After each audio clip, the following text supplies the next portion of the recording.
최근에 SK텔레콤, KT, LG유플러스 아니면 세계 핸드폰을 파는 이 대리점, 휴대폰 대리점 매장들이 많이 보이시나요? 지금 서서히 매장들이 사라지고 있습니다.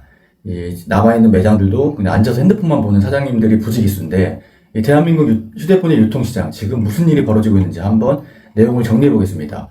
우선 이 국세청 통계 포털 기준으로 서울 시내 등록 휴대폰 매장 수를 보면 2021년 말에 3,149개였던 게 2026년 4월 2,965개로 줄었습니다. 숫자만 보면 5.8% 감소. 이게 별거 아닌 것 같지만 실제 현장은 다릅니다. 영업을 이미 접었는데 이 소상공인 정책자금 대출을 즉시 상환을 막으려고 어쩔 수 없이 서류상으로만 사업자 등록을 유지하는 유령 매장이 지금 상당히 포함되어 있다는 게 업계 관계자들의 전언입니다. 우선 시작하기 전에 이 내용을 이해하려면 먼저 1990년대로 거슬러 올라가야 됩니다. 이 삐삐, 그러니까 이 무선 호출기 시절부터 이동통신 시장이 열렸고 SK텔레콤, KT, LG가 가입자 한 명이라도 더 뺏어오려고 치열하게 싸우던 그 시점, 이 전쟁의 전선이 바로 골목 유통망이었습니다. 이 소비자 입장에서는 동네 휴대폰 가게가 다 똑같아 보이지만 실제로는 이 세 종류가 있습니다. 첫 번째는 통신사가 직접 운영하는 직영점, 그리고 두 번째는 통신사가 단독 계약을 맺고 이제 대리점을 주는 이 대리점 형태. 이건 개인 사업자인데 한 통신사만, 이제 SK텔레콤 대리점이면 SK텔레콤만 팔 수 있고 KT는 KT만 팔 수 있는 이런 구조입니다. 이 세 번째가 판매점인데 이게 핵심입니다. 판매점은 어느 통신사 소속도 아니고 SK텔레콤, KT, LG유플러스를 세 곳을 다 팔 수 있는 독립 자영업입니다. 이게 극단으로 치달은 게 2012년이었습니다. 갤럭시 S3가 출고가 90만원짜리인데 당시 보조금 대란 때 17만원대까지 떨어진 사례가 나왔습니다. 출고가 대비 80% 할인인데 통신사들이 이 가입자 유치를 위해서 이 자금을 유통망에 쏟아부었고, 이 정보력 있는 소비자들은 이 공짜폰을 챙겼지만 그 내용을 모르는 소비자들은 매장을 들어갈 때 그냥 정가를 다 내는 구조였습니다.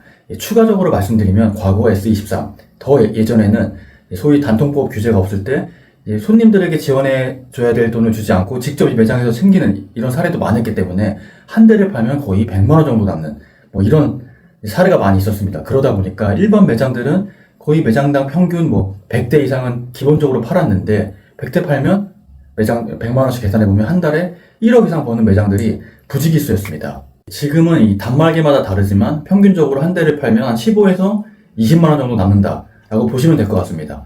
더 말씀드리면 이제 정부가 이 혼란에 개입합니다. 2014년 10월 이 단통법이 시행되는데 정식 명칭은 이동통신 단말장치 유통구조 개선에 관한 법률. 이름부터 긴데 핵심은 단말기 보조금 상한을 정해놓고 이제 공시하게 만드는 겁니다. 아무도 남몰래 비공개로 이 100만원을 뿌리는 걸 못하겠다고 막는 거였죠. 그런데 결과는 정반대로 흘러갔습니다.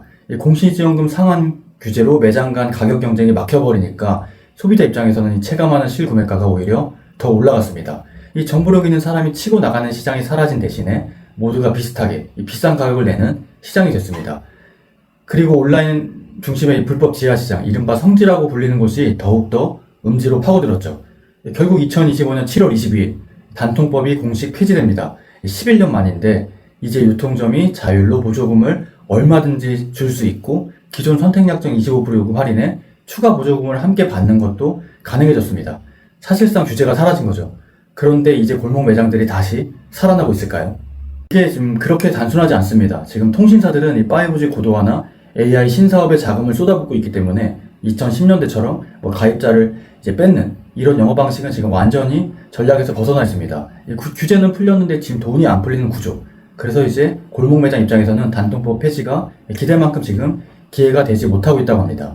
제도의 변화보다 더 본질적인 변화는 이 소비자 행동 자체가 달라진 겁니다. 한때 골목 매장에 누렸던 가장 큰 무기는 정보 독점이었는데 소비자가 보조금 구조를 모르니까 영업직원이 말하는 대로 계약하는 시기였죠.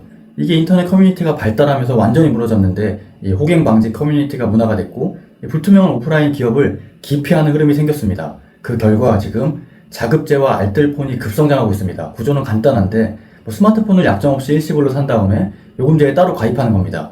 비용 비교를 해보면 확실합니다. 일반 대리점에서 약정 가입을 하면 2년간 통신비가 약 280만원 수준인데 자급제 기기에 알뜰폰 요금제를 조합하면 같은 기간 약 163만원으로 줄어듭니다. 117만원 차이, 이게 작은 숫자가 아니죠. 그리고 알뜰폰 가입자가 현재 1040만 명을 넘어섰고, 그리고 SK텔레콤이 내놓은 에어 같은 이 디지털 전용 요금제는 대리점 개통을 아예 건너뛰고 앱에서 1분 30초 만에 이심 개통이 가능합니다. 통신사 본인들이 유통망을 우회하는 이 상품을 만들고 팔고 있는 거죠. 정보 검색 방식도 바뀌었습니다. 최근 통신 가입자 경험자를 대상으로 한 소비자 조사에서 51.3%가 요금제나 이 기기에 대한 정보를 AI 챗봇으로 먼저 알아봤다고 답했습니다. 절반이 넘는 사람들이 매장에 들어가기 전에 이미 AI한테 다 물어본다는 얘기죠. 오프라인 영업 직원의 설명이 경쟁해야 할 상대가 이젠 AI가 된 셈인 거죠. 오프라인 매장이 줄어드는 것, 시장 논리로만 보면 분명 자연스러운 구조입니다. 그런데 이게 단순히 자영업자 한 명의 폐업 이야기로 끝나는 게 아니고 두 가지 심각한 문제가 따라옵니다.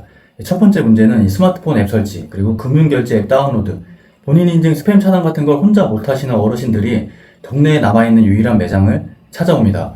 그런데 이건 기기를 판매해서 수익이 나는 일이 아니고 완전 보상 서비스인데 현장 업주들의 말을 들어보면 하루 업무 시간의 상당 부분이 이런 민원 응대로 채워진다고 합니다. 공공이 책임져야 할 이 디지털 교육과 이 노인 지원을 생계도 빠듯한 지금 현장의 자영업자들이 무료로 지금 떠받치고 있는 상황이죠. 두 번째는 더 심각합니다. 정상적인 리베이트 영업으로는 임차료가 안 나오는 이 상황이 됐을 때 일부 판매점들이 불법적으로 넘어갑니다. 대포 유신 개통, 그리고 차명 개통, 그리고 이른바 휴대폰 깡이라고 불리는 불법 소액 대출 같은 방식입니다. 급전이 필요한 이 서민을 유인해서 프리미엄 기기를 개통 처리하고 그 기기를 헐값에 사들여 작물로 유통하는 구조입니다. 이 기기들이 결국 보이스피싱, 그리고 메신저 피싱, 그리고 불법 투자, 사기의 도구로 쓰입니다. 이 100명이 넘는 가담자가 한 번에 송치되는 사건들이 줄줄이 나오는 배경이 여기에 있습니다.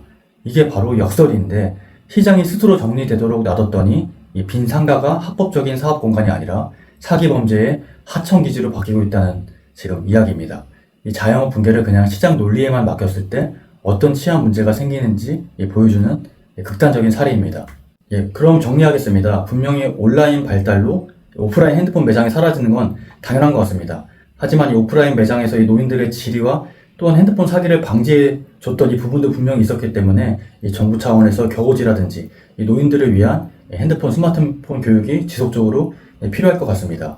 오늘 영상 끝까지 시청해 주셔서 감사드리고요. 혹시 여러분 주변의 핸드폰 매장들은 어떻게 되고 있는지 한번 소중한 의견을 댓글로 부탁드립니다. 영상 끝까지 시청해 주셔서 감사합니다.